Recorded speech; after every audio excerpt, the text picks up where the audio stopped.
Hey everyone, welcome back to Agenda Now. If you're a college student, or you care about someone who is, you're going to want to listen up. Today, I'm diving into why it feels like billionaires are winning, while students are getting left behind. First off, I have to say, I'm frustrated.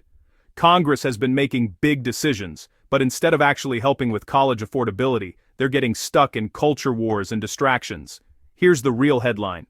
Over $300 billion. That's billion, with a B, has been cut from federal student aid, Medicaid, and SNAP. And where did all that money go? To permanent tax breaks for billionaires. Let that sink in. The people who need help the most, students like you and me, are getting squeezed to help the ultra-rich. And these cuts, they aren't just numbers on a spreadsheet. They have real consequences. If you can't afford college, you lose access to scholarships, to life-changing opportunities. And the gap between those who have and those who don't just gets wider. It's not just unfair, it's a direct hit to equal opportunity. Let's talk about rural communities, like southern Arizona. Local colleges there are already stretched thin.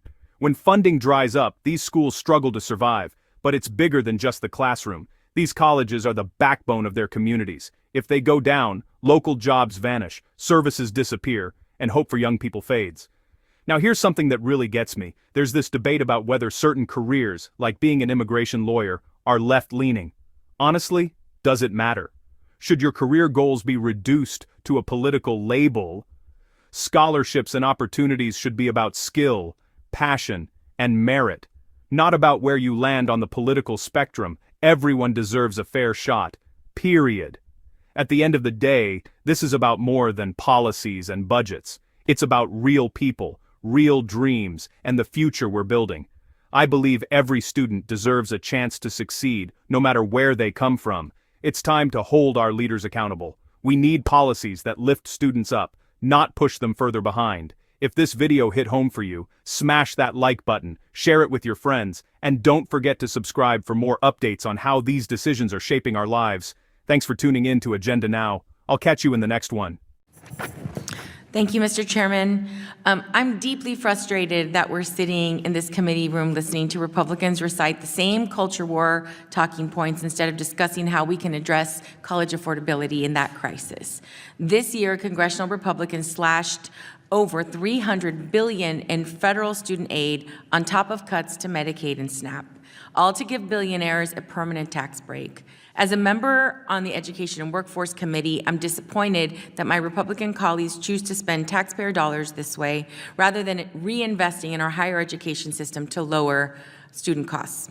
Ms. Harrington, what message are congressional Republicans and the Trump administration sending to students and families and colleges by diverting over $300 billion from students towards tax cuts for the ultra-rich? The concern is that they are not concerned about equal opportunity for all, that they're putting the folks who need it most against the wealthiest of Americans. If folks can never go to college, they'll never be able to apply for a Truman Scholarship anyway. So the real focus should be on how we expand affordability across the board. Yeah. I think this hearing is really part of an ideological agenda, taking a quote from Dr. Hess's introduction speech.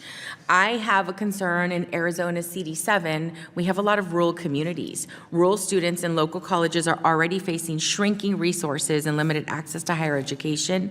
The Big Ugly Law worsens these challenges by making college less affordable and undermining the institutions that serve as economic anchors in rural areas. Many of the policy changes in this law deepen educational and workforce disparities, pushing rural communities further behind. I think those communities in my district in southern Arizona, like Douglas, Nogales, Ajo, Somerton, and San Luis, that are affected as a direct result of these policies with communities like this in mind. Ms. Harrington, how do the changes to the student loan program and Pell eligibility in the Big Ugly Law harm rural communities, and what unique challenges do rural students and colleges face? It puts college even further out of reach. If they have fewer resources to go to school, the institutions themselves have fewer resources to provide services. And in rural communities, oftentimes these institutions, just like many others, are the drivers of that economy as well. And so if these institutions are struggling, the entire community struggles, and that will have ripple effects across that community. Thank you. Ms. Kabani, you mentioned left-leaning careers when you were talking about the kinds of your assessment. I'm wondering if an immigration attorney would be considered a left or right-leaning career.